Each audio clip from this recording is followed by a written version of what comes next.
जय भीम, नमो बुद्धाय। मैं Rajratna Ashok Ambedkar, the Buddhist society of India, भारतीय बौद्ध महासभा का राष्ट्रीय अध्यक्ष।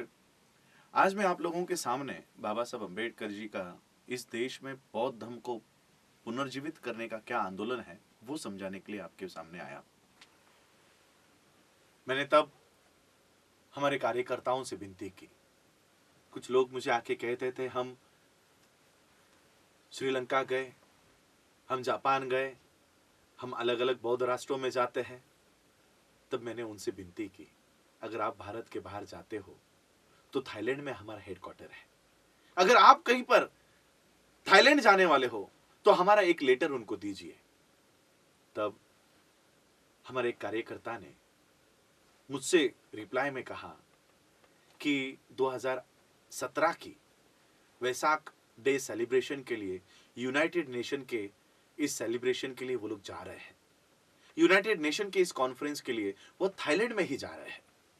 तब उन्होंने मुझसे विनती की, आपका जो मुद्दा है अगर आप हमको बताओगे तो शायद हम उन तक उसी तरह से नहीं बता पाएंगे, और इसलिए हम विनती करते हैं कि आप भी हमारे साथ चलिए। मुझे ये मौका मिला। मेरे पास पैसे भी नहीं थे, टिकट्स के लिए मेरे पास पैसे नहीं थे, वहां जाने के लिए, वीजा के लिए मेरे पास पैसे नहीं थे। हमारे लोगों ने कंट्रीब्यूट करके मुझे वहां लेकर गए। यूनाइटेड नेशन की इस कॉन्फ्रेंस को हम लोगों ने अटेंड किया। 3-4 दिन तक चली ये कॉन्फ्रेंस, और जैसे ही ये कॉन्फ्रेंस खत्म हुई, 4 दिन के बाद ये कॉन्फ्रेंस खत्म हुई, हम थाईलैंड में गए और थाईलैंड में वर्ल्ड फेलोशिप ऑफ बुद्धिस्ट के ऑफिस में गए, और वहां पर हम लोगों ने उनको बताया 1950, 1952, 1954 और 1956 को हमारे संस्था के बुद्धिस्ट सोसाइटी ऑफ इंडिया के फाउंडर डॉक्टर बी.आर. अंबेडकर आपके कॉन्फ्रेंस के लिए आते थे। आपसे जब आपकी स्थापना हुई तब से हम लोग आपसे जुड़े हुए हैं, लेकिन आज आपका कोई ईमेल हमको नहीं आता, कोई लेटर हमको नहीं आता, कोई कम्युनिकेशन हमसे नहीं है, कोई संपर्क आप नहीं है, ऐसा क्यों? तब उन्होंने हमको एक जानकारी दी। उन्होंने कहा, बाबा साहब अंबेडकर जी के जाने के बाद आपके यहां से, भारत से कोई भी बंदा हमारे यहां पर कभी नहीं आया। किसी ने भी बाबा साहब अंबेडकर जी के बारे में यहां पर जिक्र नहीं किया। और आज देखिए, मैं बाबा साहब के तीसरे पीढ़ी से आता हूं, यानी बाबा साहब के बाद 2 पीढ़ियां चली गई है।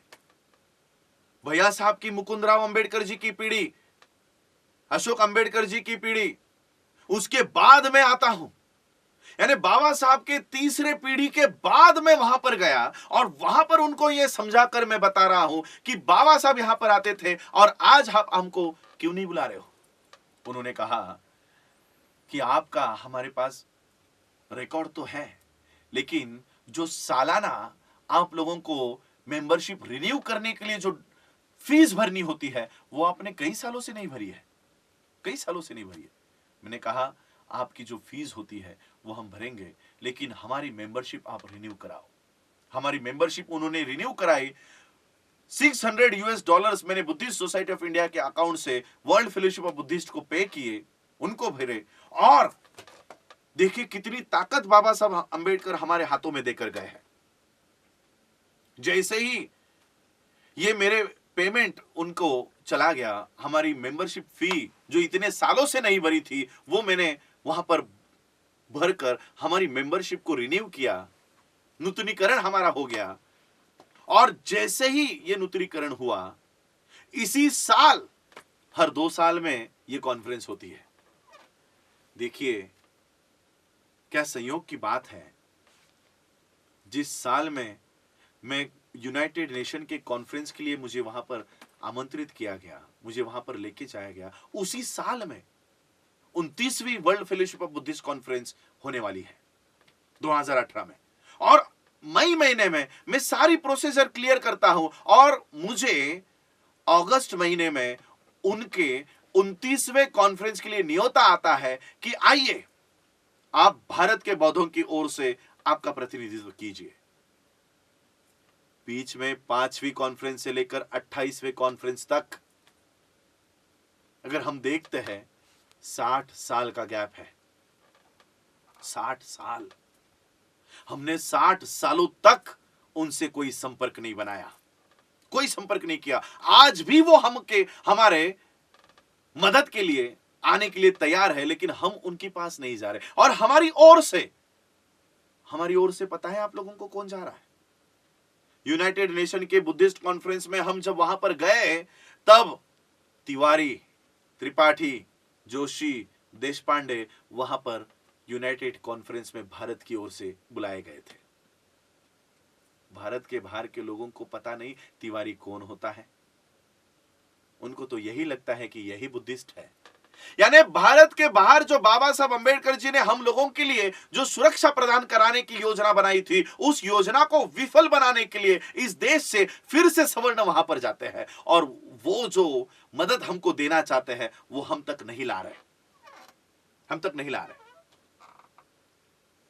और इसीलिए इसी आंदोलन को मैं बुद्धिस्ट सोसाइटी ऑफ इंडिया के माध्यम से आगे लेकर जा रहा हूं। और ये क्या आंदोलन है, ये मैं आपको आने वाले समय में बताता हूं। और मैं आपसे विनती करना चाहूंगा, कोई भारत का मीडिया हम लोगों को नहीं बताने वाला, और इसलिए ये YouTube चैनल के माध्यम से ही मैं आप लोगों के सामने रूबरू अपनी बातें रख सकता हूं। और इसलिए ये बातें ज्यादा से ज्यादा लोगों तक जाने के लिए इसको शेयर कीजिए, ज्यादा से ज्यादा लोगों तक शेयर कीजिए। हमारा जो सब्सक्राइब का बटन है, जो बेल आपको दिखती है, उसको क्लिक कीजिए। आप अपने आप हमारे चैनल्स के सब्सक्राइबर हो जाओगे। जो जो वीडियोस हम बनाएंगे, जो जो बातें हमको आपके सामने रखनी है, वो सारी बातें इस YouTube चैनल के माध्यम से हम आपके सामने रखेंगे। आप लोगों ने समय निकालकर मुझे सुना, उसके लिए आभार, धन्यवाद। जय भीम, जय भारत, जय बुद्ध।